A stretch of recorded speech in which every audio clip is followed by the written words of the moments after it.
Abd al-Rahman ibn Muhammad ibn Khaldun, May 27, 1332 AD 732 AH.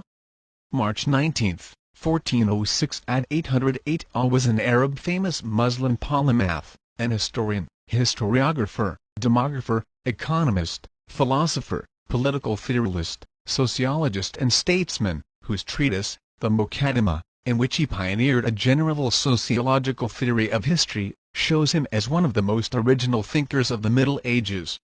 Abd al-Rahman ibn Muhammad is generally known as Ibn Khaldun after a remote ancestor.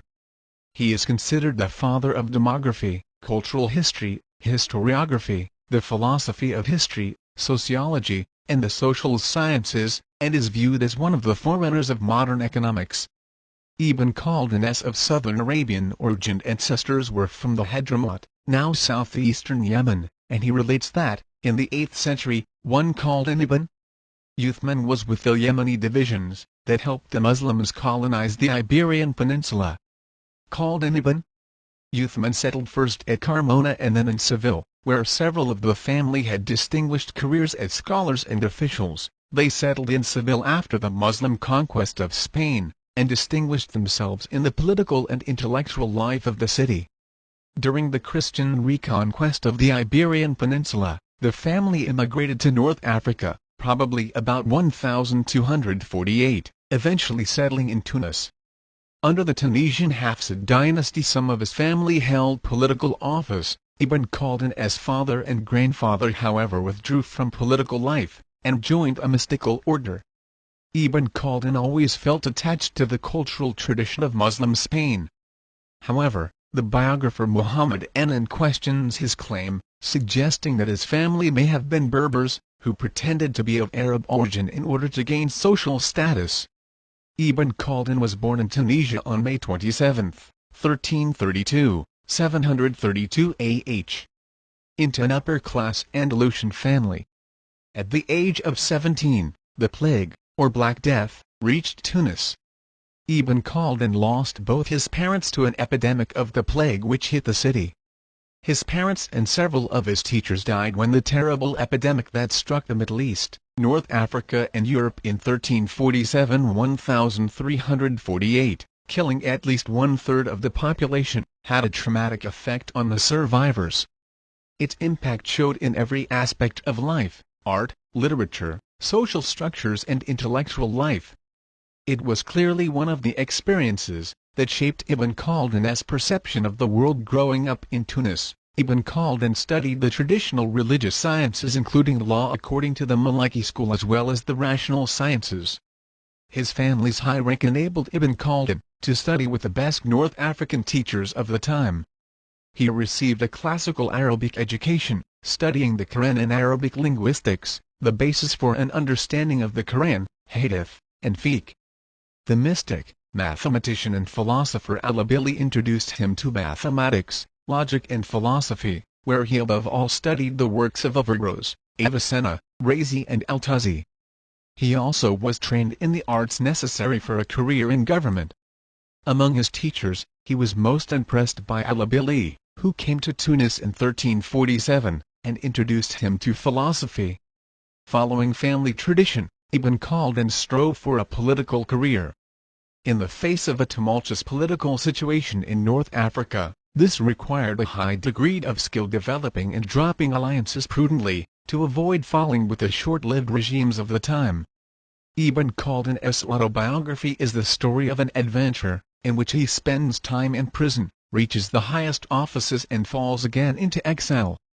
At the age of 20, he began his political career at the chancellery of the Tunisian ruler Ibn Tafriqin with the position of Katib al-Ma, which consisted of writing in fine calligraphy the typical introductory notes of official documents.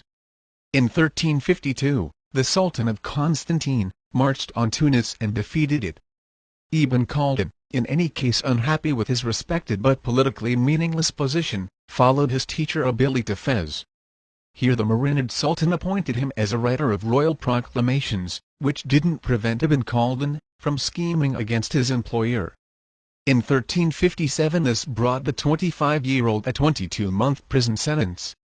At the death of the Sultan in 1358, the vizier granted him freedom, and reinstated him in his rank and offices. Ibn Khaldun then schemed against the Sultan's successor, with Abu Salim's exiled uncle, Abu Salim.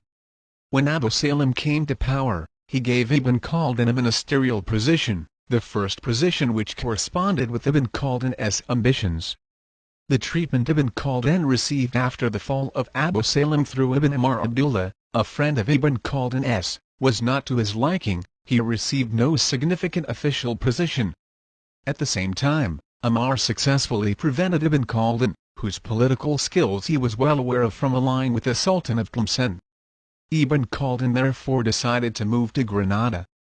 He could be sure of a positive welcome there, since at Fez he had helped the Sultan of Granada, the Nasrid Muhammad V, who regained power from his temporary exile. In 1364 Muhammad entrusted him with a diplomatic mission to the King of Castile, Pedro the Cruel, to endorse a peace treaty. Ibn Khaldun successfully carried out this mission and politely declined Pedro's offer to remain at his court and have his family's Spanish possessions returned to him. In Granada, Ibn Khaldun quickly came into competition with Muhammad's vizier, who saw the close relationship between Muhammad and Ibn Khaldun with increasing mistrust. Ibn Khaldun tried to shape the young Muhammad into his ideal of a wise ruler, an enterprise which Muhammad's vizier thought foolish and a danger to peace in the country, and history proved him right. At Muhammad's vizier instigation, Ibn Khaldun was forced to leave Granada, though with official honors. In 1365 he was eventually sent back to North Africa. Muhammad's vizier himself was later accused by Muhammad of having unorthodox philosophical views, and murdered, despite an attempt by Ibn Khaldun to intercede on behalf of his old rival. Ibn Khaldun accepted an invitation from the Hafsid ruler of Bougie and became his minister. When the ruler was defeated and killed by his cousin a year later, Ibn Khaldun entered the service of the cousin but soon left as a result of court intrigue. The next 9 years were the most turbulent of his life. Thoroughly disappointed with his court experiences, he tried to keep away from politics, and spent most of the time in research and teaching in Biskra, at the sanctuary of the Saint Abu Mahdin near Tlemcen, and in Fez. He felt, however, repeatedly obliged to assume political missions for various rulers among the Arab tribes in the area. In 1375 he briefly returned to Granada but was expelled. However, even in Egypt, where Ibn Khaldun lived out his days, he could not stay out of politics completely.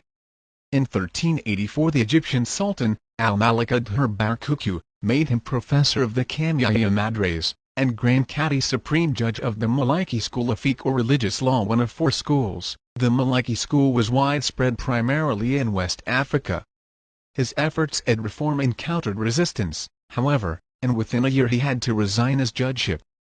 A contributory factor to his decision to resign may have been the heavy personal blow that struck him in 1384, when a ship carrying his wife and children sank off the coast of Alexandria. Ibn Khaldun now decided to complete the pilgrimage to Mecca after all. After his return in May 1388, Ibn Khaldun concentrated more strongly on a purely educational function at various Cairo madrasas. At court he fell out of favor for a time, as during revolts against Barquq he had apparently under duress together with other Cairo jurists issued a fatwa against Barquq. Later relations with Barquq returned to normal, and he was once again named the Maliki Cadi. Altogether he was called 6 times to this high office, which for various reasons he never held long. In 1401, under Barquq's successor, his son Faraj, Ibn Khaldun took part in a military campaign against the Mongol conqueror Timur, who besieged Damascus. Ibn Khaldun cast doubt upon the viability of the venture, and didn't really want to leave Egypt.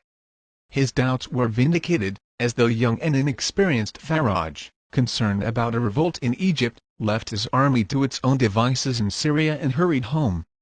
Ibn Khaldun remained at the besieged city for 7 weeks, being lowered over the city wall by ropes in order to negotiate with Timur, in a historic series of meetings, which he reports extensively in his autobiography. Timur questioned him in detail about conditions in the lands of the Maghreb. At his request, Ibn Khaldun even wrote a long report about it. As he recognized the intentions behind this, he did not hesitate, on his return to Egypt, to compose an equally extensive report on the history of the Tartars, together with a character study of Timur, sending these to the Marinid rulers in Fez. Ibn Khaldun spent the following 5 years in Cairo completing his autobiography and his history of the world and acting as teacher and judge. During this time he also formed an all-male club named Rijal Hawarijal. Their activities attracted the attention of local religious authorities and he was placed under arrest. He died on 17 March 1406, 1 month after his 6th selection for the office of the Maliki Qadi. Ibn Khaldun's works can be classified in the categories of historical and religious. Of his works on history, only his Universal History has survived to our day. Another work that is lost is the history that was written specifically for Tamerlane, as Ibn Khaldun mentioned in his autobiography. His religious books are the Bab al-Musal's Summary of the Result, a commentary on unusual al-Fiqh poem, and a few works which are of questionable attribute to him, namely a Sufi tract, Shifa, as-Sil, Healing of the Inquirer. His most important work was Kitab al-Dash, Ibar, and of that the most significant section was the Muqaddimah. Such introductions were a recognized literary form at the time, and it is thus not surprising that the Muqaddimah is both long 3 volumes in the standard translation in the repository of its author as most original thoughts. Kitab al-Dash, Ibar, which follows, is much more conventional in both content and organization, although it is one of the most important surviving sources for the history of medieval North Africa, the Berbers and, to a lesser extent, Muslim Spain. Ibn Khaldun wrote a number of other books on purely academic subjects, as well as early works which have vanished. His autobiography, although lacking personal details, contains extremely interesting information about the world in which he lived and, of course, about his meetings with Pedro and Timur. Ibn Khaldun's strength was thus not as a historian in the traditional sense of a compiler of chronicles. He was the creator of a new discipline, Amran, or social science, which treated human civilization and social facts as an interconnected whole, and would help to change the way history was perceived, as well as written. Of his early works, which were scholastic exercises in various fields of learning, only 2 are known to be extant. Ibn Khaldun's chief contribution lies in philosophy of history and sociology. He sought to write a world history preamble by a first volume aimed at an analysis of historical events. This volume, commonly known as Muqaddimah or Prolegomena, was based on Ibn Khaldun's unique approach and original contribution, and became a masterpiece in literature on philosophy of history and sociology. The chief concern of this monumental work was to identify sociological, economic, environmental and social facts that contribute to the advancement of human civilization and the currents of history. In this context, he analyzed the dynamics of group relationships, and showed how group feelings, al-Azabiyya, give rise to the ascent of a new civilization and political power and how, later on, its diffusion into a more general civilization invites the advent of a still new Azabiyya in its pristine form. He identified an almost rhythmic repetition of rise and fall in human civilization, and analyzed factors contributing to it. His contribution to history is marked by the fact that, unlike earlier writers interpreting history largely in a political context, he emphasized environmental, sociological, physiological and economic factors governing the apparent events. This revolutionized the science of history and also laid the foundation of Amraniyat sociology. Ibn Khaldun's magnum opus, al-Muqaddimah, can be divided into 3 parts. The first part is the introduction, the second part is the universal history, and the third part is the history of the Maghrib. He wrote his introduction to his book of universal history in a span of 5 months. This impressive document is a gist of his wisdom and hard-earned experience. In it he used his political, and first-hand knowledge of the people of Maghrib to formulate many of his ideas. This document summarized Ibn Khaldun's ideas about every field of knowledge during his day. He discussed a variety of topics like history and historiography. He also rebuked some of the historical claims with a calculated logic, and discussed the current sciences of his days. He would talk about astronomy, astrology, and numerology, discuss chemistry, alchemy and magic in a scientific way. Also he freely offered his opinions, and document well the facts of the other point of view. His discussion of tribal societies and social forces would be the most interesting part of his thesis. He illuminated the world with deep insight into the workings and makings of kingdoms and civilizations. His thesis that the conquered race will always emulate the conqueror in every way. His theory about us being a group feeling and the role that it plays in Bedouin societies is insightful. His theories of the science of Imran's sociology are all pearls of wisdom. His introduction is his greatest legacy, that he left for all of humanity and the generations to come. Ibn Khaldun's fame rests on his Muqaddimah, in which he set forth the earliest general theory of the nature of civilization and the conditions for its development, intending it as a tool for understanding and writing history. He considered the permanent conflict between primitive Bedouin and highly developed urban society as a crucial factor in history. Civilization is for him an urban phenomena, to be realized only by local concentration and cooperation of men united under a strong dynastic rule. He saw group solidarity as the driving force for this cooperation and the establishment of dynastic rule. The group with the strongest feeling of solidarity establishes its predominance and the rule of its leading family. The division of labor resulting from cooperation makes possible the production of conveniences and luxuries beyond the elementary necessities of life and the development of sciences. Indulgence in luxuries, however, causes degeneration and loss of group solidarity, and thus results in the disintegration of the state and the group supporting the civilization. Another, less civilized group with an unspoiled sense of solidarity takes over and becomes heir to the earlier civilization. Ibn Khaldun's History of the Maghreb, written with the insight of an active participant, presents a penetrating description of the rise and fall of dynasties and the role of Berber and Arab tribes. It is an invaluable source for the medieval history of North Africa. The other parts of his universal history generally lack such insight and source value. His autobiography, the most detailed one in medieval Muslim literature, offers a perspicacious description of his life until 1405. Ibn Khaldun's view on science followed the traditional division of sciences, which involves a division into religious sciences and non-religious sciences. The non-religious sciences are further divided into useful and non-useful sciences, mainly the occult sciences such as magic, alchemy and astrology. In the Muqaddimah, Ibn Khaldun reports on all the sciences up to his time, with examples and quotations. He makes it a point to refute magic, alchemy, astrology, and philosophy in his book. His work became a record of the development of sciences in his day. Ibn Khaldun's view on philosophy is similar to that of al-Ghazali, in the sense that he attempted to reconcile mysticism and theology. In fact, Ibn Khaldun, according to Isa'i, goes further than the latter al-Ghazali, in bringing mysticism completely within the purview of the jurisprudent faqih and in developing a model of the Sufi shaykh, or master, as rather similar to the theologian.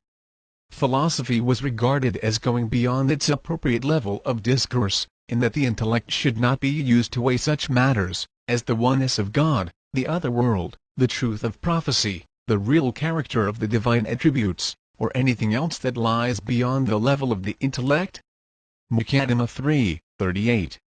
Ibn Khaldun criticized Neoplatonic philosophy, and asserted that the hierarchy of being and its progression toward the necessary being, or God, is not possible without revelation. Conclusion. Ibn Khaldun's influence on the subject of history, philosophy of history, sociology, political science and education has remained paramount down to our times. He is also recognized as the leader in the art of autobiography, a renovator in the fields of education and educational psychology and in Arabic writing stylistics. His books have been translated into many languages, both in the East and the West, and have inspired subsequent development of these sciences.